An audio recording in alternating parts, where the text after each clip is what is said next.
Hi everybody, Nachinti Cassie here, and I'm going to be reading you a excerpt from my story, The Case of the Empty Bed. It's going to be in the new Meant to Be romance mystery anthology, Meant to Be Mystified. And here is The Case of the Empty Bed. Mina Matsuhara stared out the window of the midnight blue Chevy pickup, watching the snowflakes spiral past. A crystalline blanket of white covered the road ahead, while heavy gray clouds promised more snow to come. Mina bit her bottom lip. "What's the matter?" Clark Dickinson, the man at the wheel, asked as he negotiated a sharp curve, his green-eyed gaze never leaving the road. "I told you I'd get you there. We're only 10 minutes away." "Oh, honey, I'm not worried about that." "What is it then?"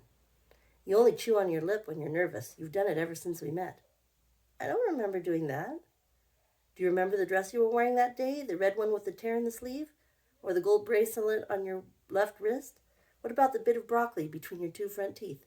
"Oh, God, why do you always remember the broccoli?" "It's one of the many perks of having a photographic memory. And one of the curses of loving a man with one." She bit her lip again. "Come on, pretty woman. Tell me what's up." "You're not going to like it."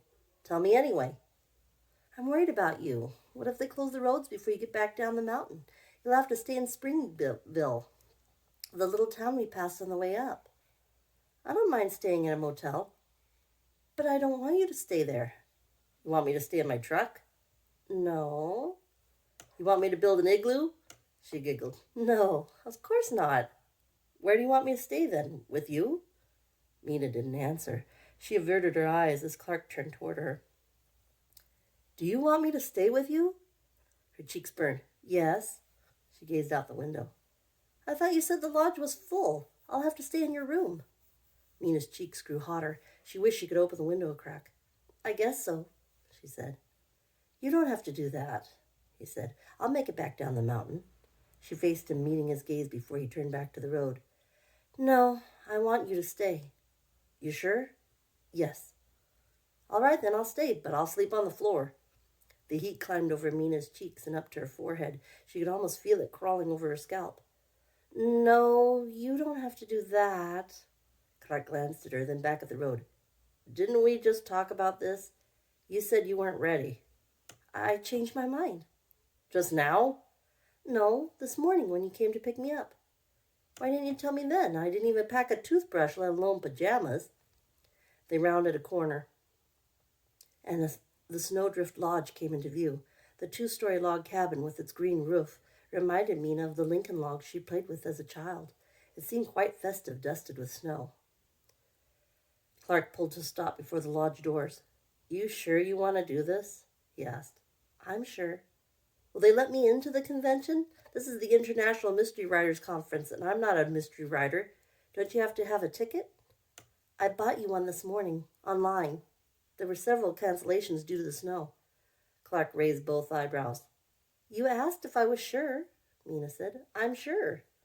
Clark leaned over. His warm lips touched hers. "I'll park the truck and meet you inside." He moved back, but Mina caught him by the lapels of his black pea coat and pulled him forward. She pressed her lips to his. "I guess you are sure," he said. "Shouldn't I call your dad? Tell him I won't be working at the bakery tomorrow or the next day? Or did you take care of that too?" The blare of a car horn made Mina jump. She pulled away from Clark and peered out the pickup's rear window. A silver Mercedes sat behind them. "I'd better go," Mina said. "I'll meet you inside." "No, I'll wait for you here." Before he could say another word, she stepped out of the pickup. As Clark pulled away, the Mercedes took his place. A young woman in a blue down coat left the driver's side and hurried to the back of the car. She opened the door. An elderly woman, dressed in a white fur coat and boots, emerged from the back seat. Bottle blonde hair framed her plump face. She waved the young woman away and stepped up on the sidewalk. When the older woman's gaze fell upon Mina, her blue eyes grew narrow. "Staff uses the rear entrance," she said. "I'm not staff. I'm Mina Matsuhara. I was invited to the convention." She held out her hand to shake. The woman's eyes grew wide. She didn't accept Mina's offered hand. Mina dropped her hand to her side. "Aren't you Lavinia Whitaker, the mistress of mystery? I've read all your books." "Sarah Fetch Mr. Chambers for me. And that's it for this reading. I hope you'd enjoyed it, and I hope you will check out Demystify, coming out in November of this year.